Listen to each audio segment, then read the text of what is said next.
acres where we have the very best barn cats. We have been wanting to do sort of a tour of our space here. We have 3 acres and moved here about 2.5 years ago, and are definitely in the very beginning stages of doing the things we want to do here. And then now that we've been here a few season cycles, we thought it'd be interesting to think about the things that we thought we needed when we first moved here and their usefulness to us now. So we'll talk a little bit about some of the startup things that we would recommend if you're buying a piece of land and starting from scratch.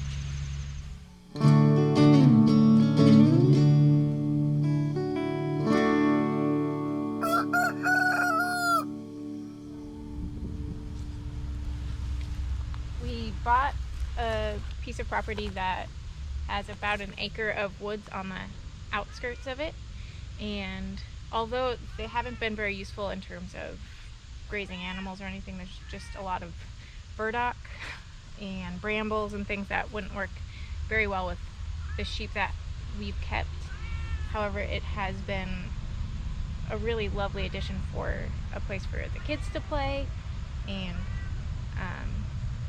just as a way to appreciate nature that we don't really get in our unwooded portion of the lot.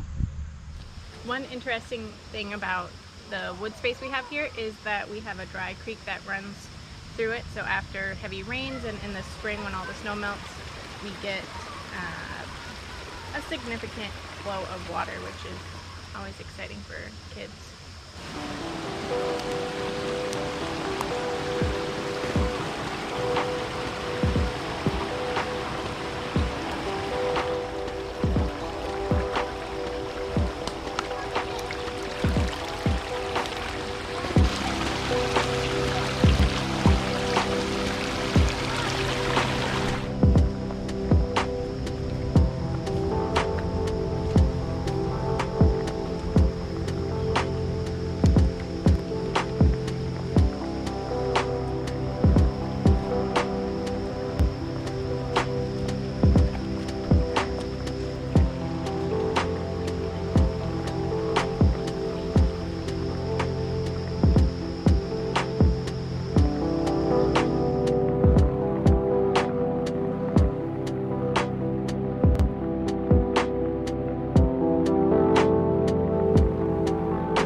We have 3 acres here, and when we decided to buy this property, I definitely did tons of searching on what's possible on small acreage, and I knew that I needed something that I was capable of doing myself, because Zach isn't necessarily the farm guy.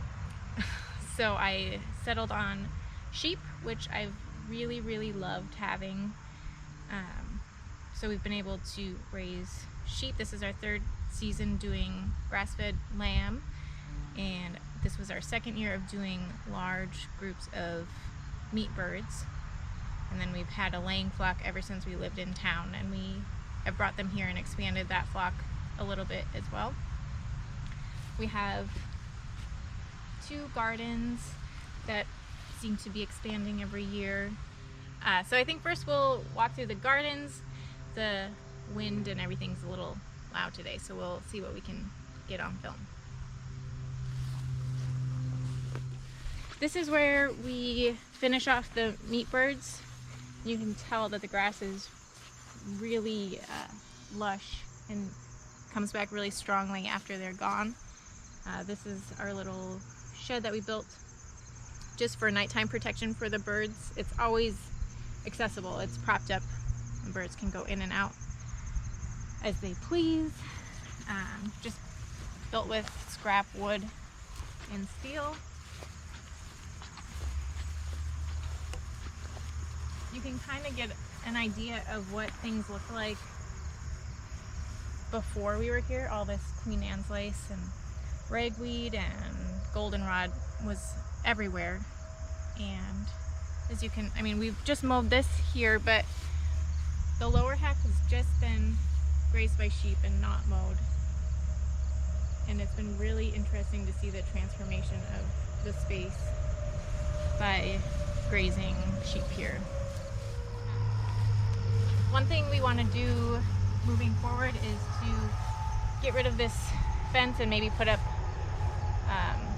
an electric fence similar to what we use for the sheep.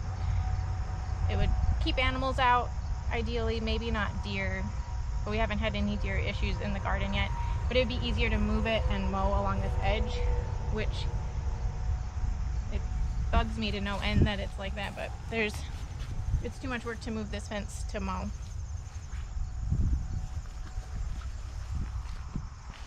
So some of the things we're growing in this space are tomatoes, which I need to do more work with pruning and tomato care in the future, but for now I just plant them, let them do their thing, and we get more than we can eat. The kids and I tried to do Three Sisters mounds this year, which was really fun to set up and talk to them about. Tons and tons of pole beans. We've been getting a gallon or two a day, and then lots of squash. I planted butternut squash, pie pumpkins, and then our favorite is the acorn squash. I think it's called carnival squash. They're really pretty and really delicious. So we have a few of those growing in here. So overall, I think we'll definitely do the Three Sisters mounds again. I just would space the planting out a little bit further to avoid the toppling. This is a weed pile. It's good to have a place for weeds, I guess. My youngest loves making bouquets, so we planted a few rows of zinnias on either side that she has free reign over and can pick whenever she wants. This is our first year planting broom corn, which has been really impressive to see grow. It's so tall and doing really well. You can see that the brooms are starting to grow. And then on the other side, we have sweet corn, which is also doing really well. I think we'd be ready to pick it. Some of them are starting to move away from the main stalk, which means they will soon be ready to harvest.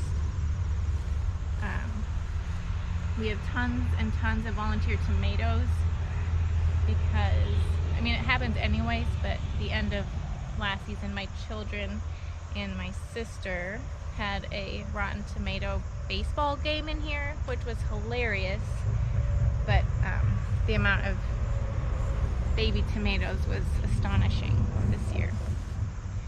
More flowers along the border, which again makes me really want a different type of fencing so that we can mow or graze along this edge just to have a better view into the garden. Sunflower garden is here. Also, they're doing really well. Survived all the storms so far. And then my oldest has taken to growing pumpkins and gourds and squash and has been selling them the last 2 years. So that is his plan this year. I would say this is his best year yet.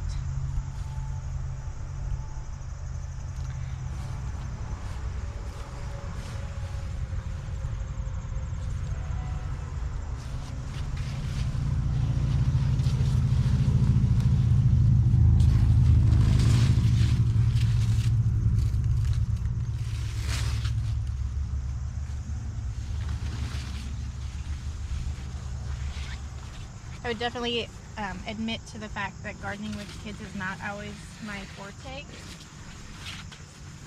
Lots of like little feet and hands all over the place.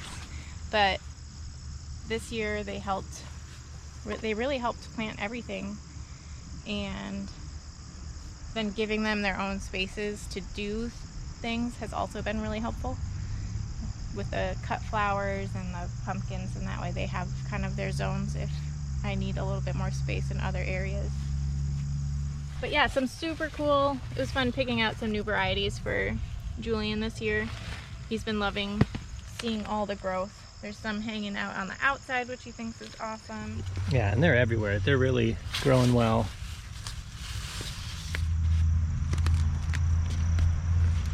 Another big jack-o'-lantern. And then we have potatoes here. Something that I probably would plant more of in the future. Something that we use and are extra delicious when you grow them yourself. And then just a back border of more sunflowers.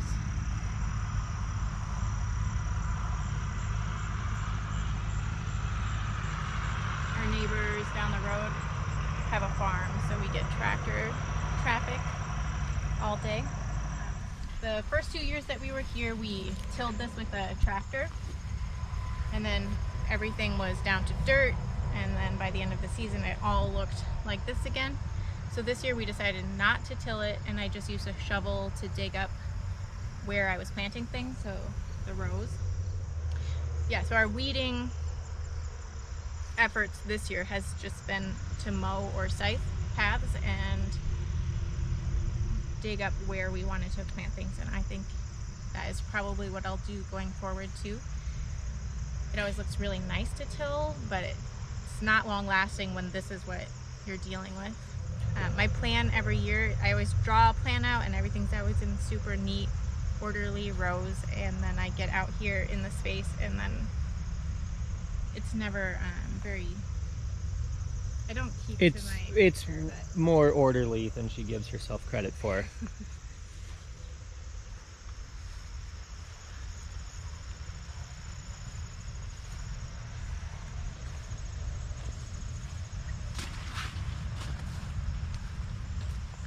And cabbage and broccoli over here. yeah, and I think this one's probably about ready to pick. We have one in the fridge now that I need to do something with. The broccoli's pretty well done. But it worked. First year that it worked. But we actually got heads of broccoli, so that was fun.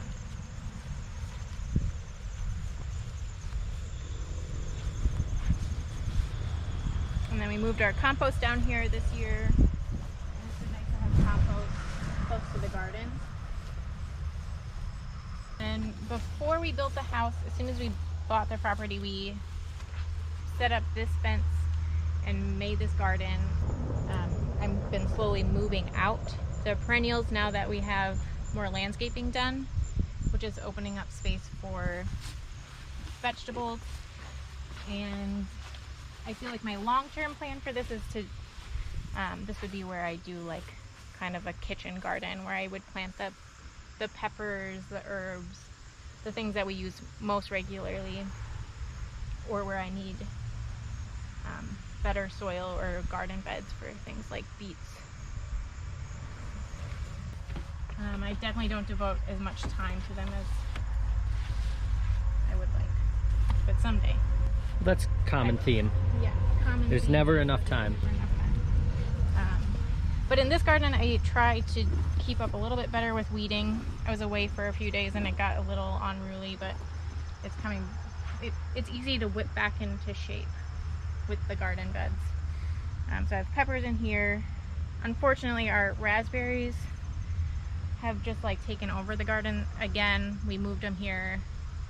We put them in here to protect them when we moved. And the long-term goal is not to have raspberries in here. So this fall, our plan is to dig them all out and move them. Kale and kohlrabi in this bed, raspberries, and then I plant some pollinators. That's Blazing Star, the purple, also being taken over by raspberries. And then, like I said, it can be nice to have beds like this that you can really work up the soil for things like beets.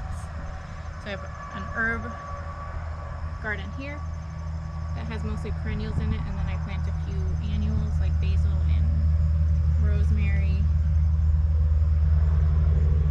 Beets here. I have so much oregano that needs to get split up this fall.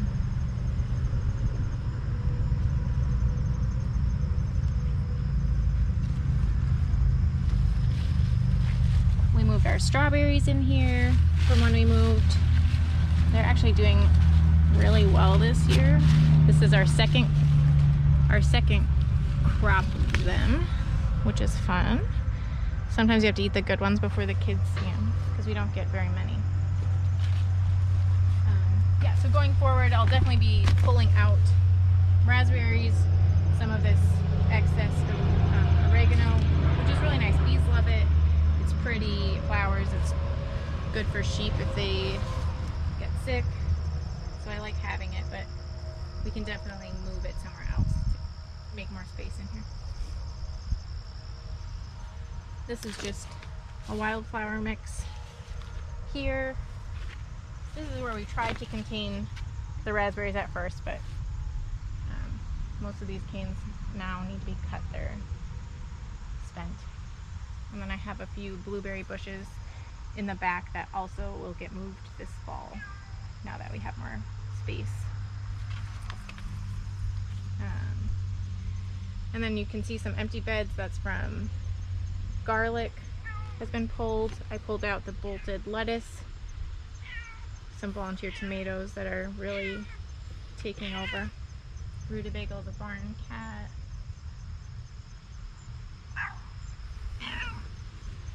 And I always feel like I'm going to do better at fall planting and really just lose steam. But this year I am hoping to use these empty beds to replant things like lettuce and beets in particular, because beets are my favorite garden vegetable. It's getting windy and the rain's coming. So we'll have to pick this up later.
I just did a quick sheep move, and then we'll have to move them again later today over under the trees a little bit. But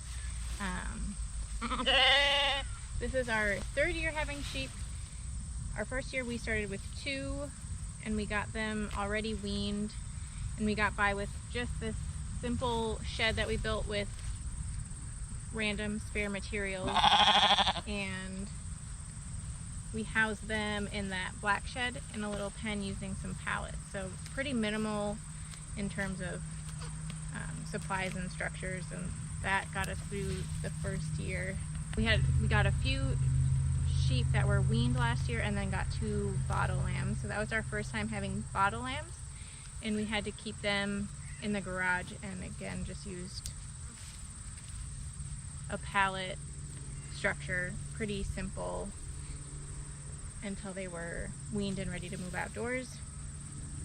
This year we had 7, and I think that's probably the maximum. That's more than I had planned to get, but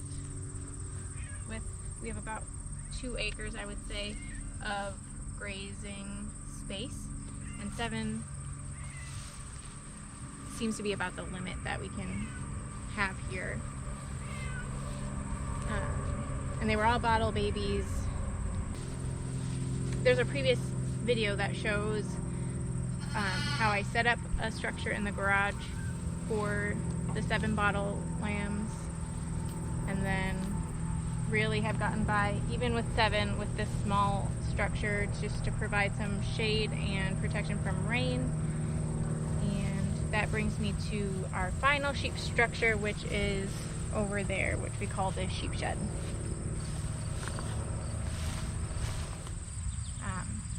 The first 2 years I trained all the lambs to follow me with grain, just like a little bucket of grain, kind of just shaking it around. They would follow me. I could move them from the way other side of the property all the way over here, no issues of anybody running away, and it was really made it for really easy moves, or if one got out, it was really easy to get it back with just shaking around some grain. I never did that with this group. I'm not really sure why. It wasn't something that I thought about. I just never did, which has made long moves trickier. I would say in the future I would definitely train them to follow me with grain, just in case we ever needed to do a longer move or one got out.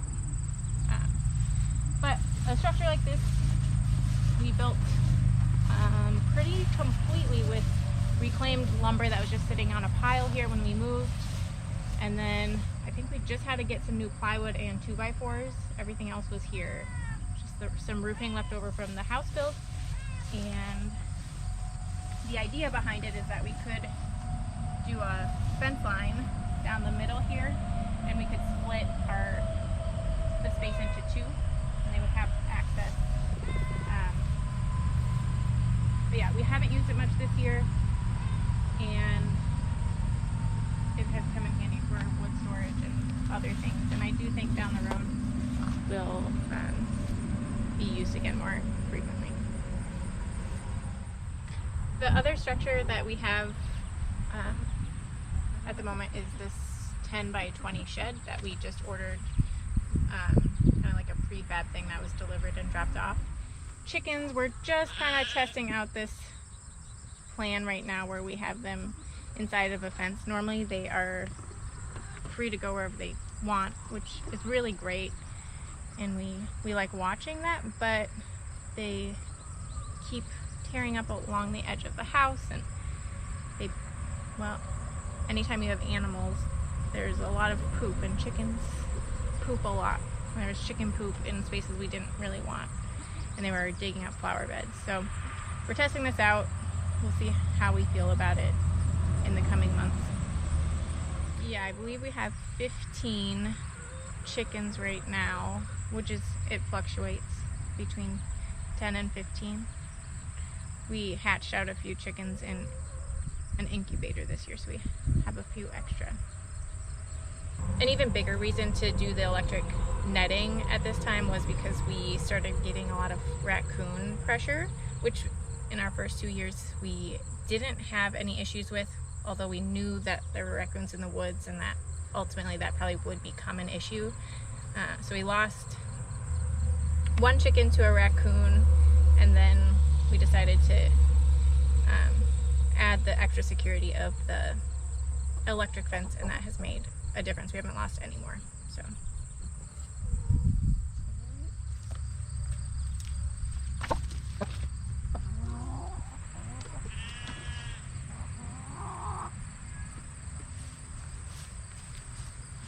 the last farm-related equipment that we decided to invest in was a livestock trailer.